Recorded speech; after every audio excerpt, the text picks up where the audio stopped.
Assalamualaikum warahmatullahi wabarakatuh. Bagaimana kabarnya teman-teman semua? Mudah-mudahan kita senantiasa diberikan kesehatan di bulan Ramadan ini, di malam ke-27 ya, 27 Ramadan.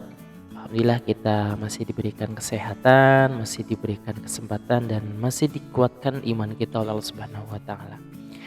Kali ini saya akan berbagi apa ya, informasi ya kepada teman-teman bagi yang ingin belajar untuk apa ya, desain grafis gitu ya. Dan saya akan coba buat dari tahap paling awal gitu ya, paling awal atau dari nol gitu ya bagi teman-teman pemula yang ingin belajar desain grafis. Oke, kita ta'arufan terlebih dahulu ya. Untuk aplikasinya saya gunakan aplikasi berbasis vektor, yaitu aplikasi CorelDRAW gitu ya. Nah, ini aplikasinya.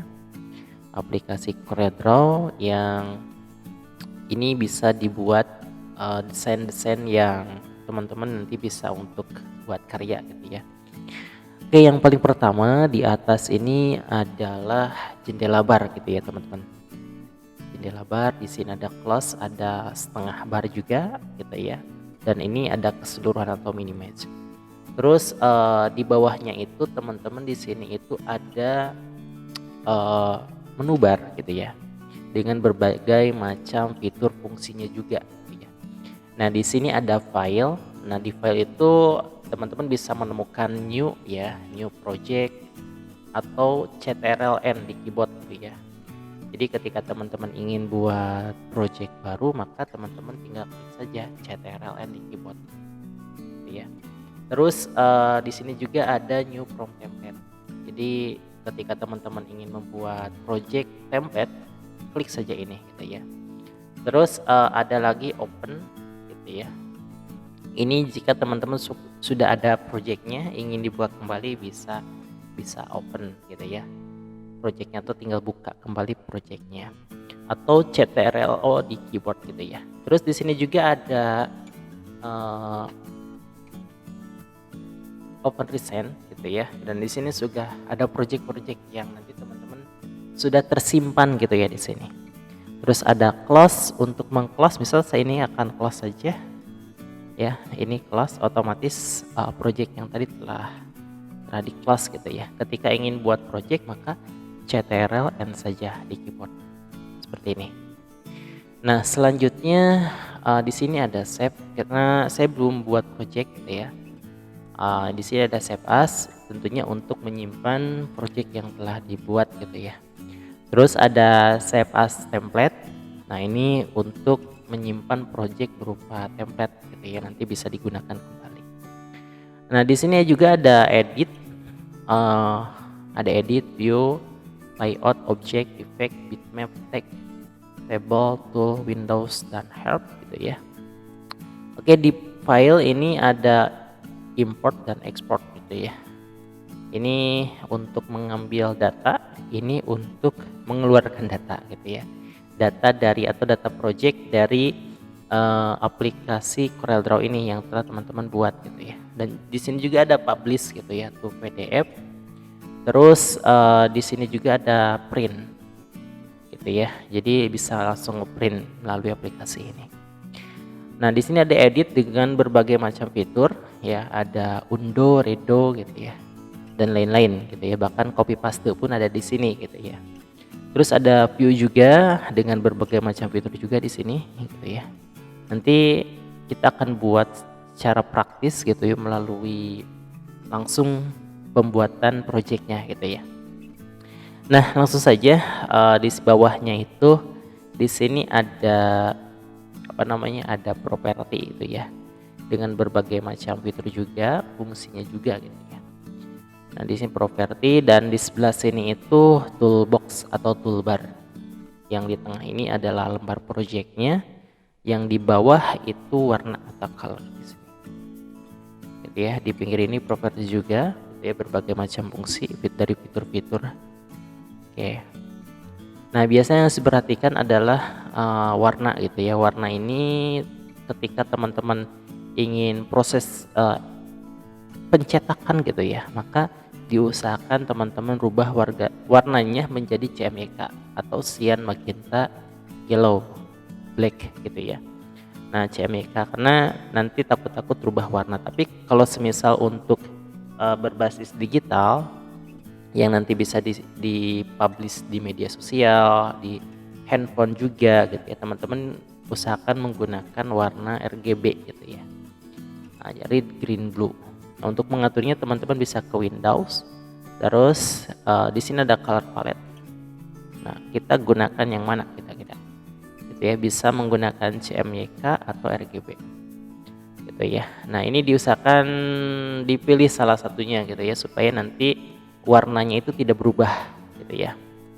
Oke teman-teman, langsung saja saya akan buat pin, maka kita rubah nih warnanya menjadi CMYK karena nanti akan dicetak. Nah, sebelum membuat pin saya akan kenalkan lebih singkat gitu ya. Untuk toolboxnya di sini ada fix tool. Fix tool ini sebagai pengganti dari tangan gitu ya. Jadi ini untuk mengatur juga ya, menggeser objek atau merubah ukuran objek juga bisa menggunakan fix tool. Terus di bawahnya ada shape tool dan kawan-kawannya. Ini berfungsi untuk merubah bentuk objek gitu ya. Terus di sini juga ada crop tool ya, tentunya berfungsi untuk memotong objek gitu ya. Di sini juga ada zoom untuk memperbesar dan memperkecil gitu ya, memperbesar dan memperkecil objek.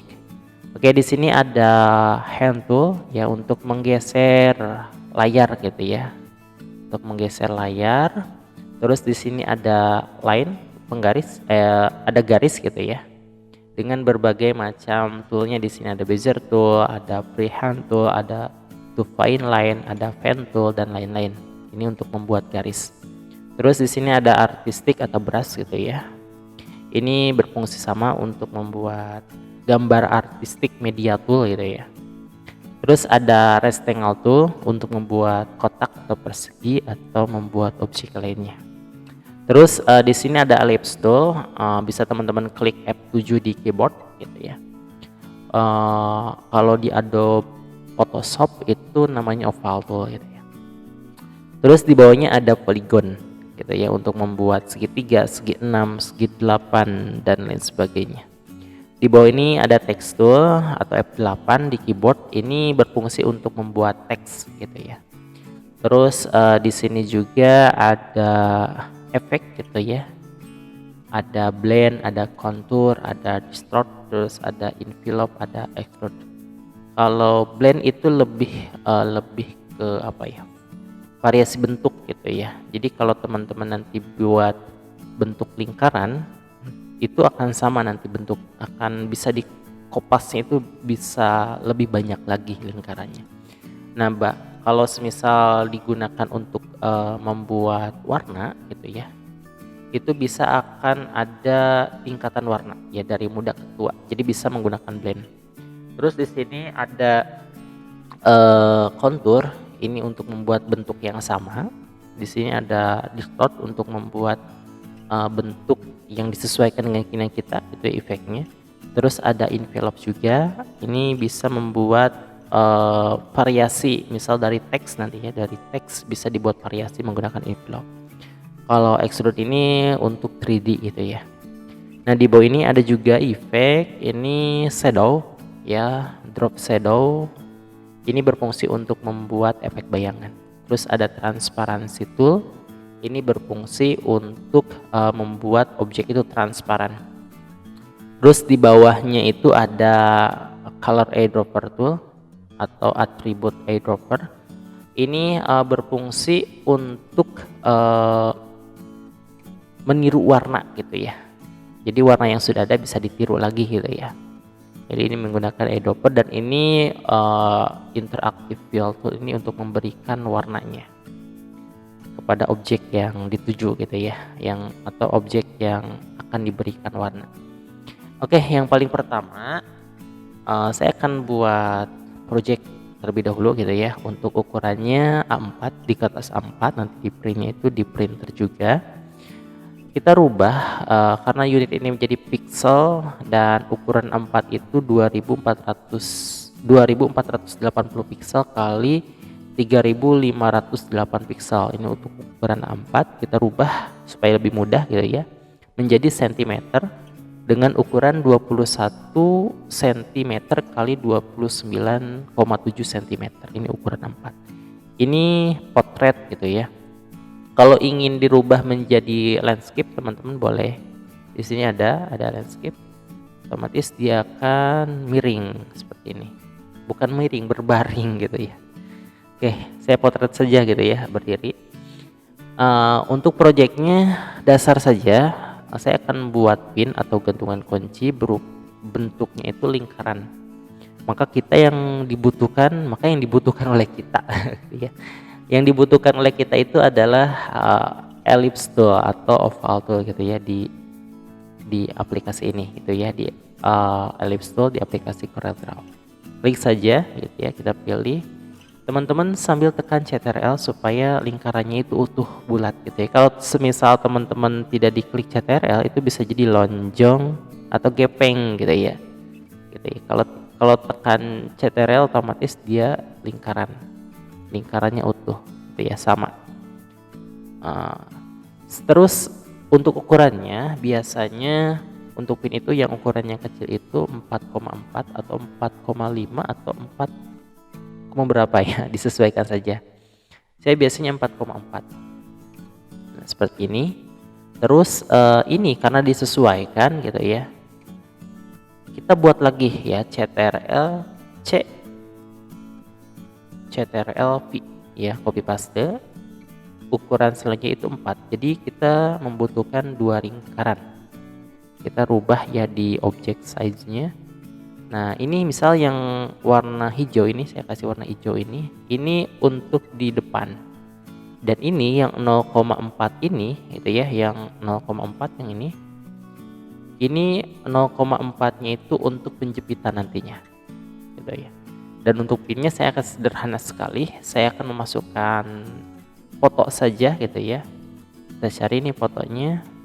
Di sini ada foto nih. Oke, kita ambil beberapa foto, satu saja gitu ya. Oke, kita tarik nih, ada Kang Iwan dan Kang Hadi ya, maaf saya cantumkan di sini. Oke, seperti ini. Lalu selanjutnya kita perkecil, sama ya, untuk memperkecil teman-teman jangan di pinggir sini gitu ya, otomatis dia akan gepeng. Atau di sini juga jangan gitu ya, di atas jangan, tapi diusahakan dari sudut. Nah, kalau ingin secara bersamaan memperkecil, tekan Shift. Oke, dia akan bersamaan jadi seperti ini. Oke. Nah, timbul pertanyaan mungkin ya, bagaimana caranya kita memasukkan foto ini ke dalam lingkaran? Karena tidak mungkin seperti ini, teman-teman. Gitu ya, tapi kita klik kanan di keyboard satu kali saja cukup. Lalu pilih yang namanya for clip inside di sini. Oke, lalu arahkan tanda panah ini ke dalam lingkaran yang warna hijau, gitu ya. Kita klik kiri satu kali saja seperti ini.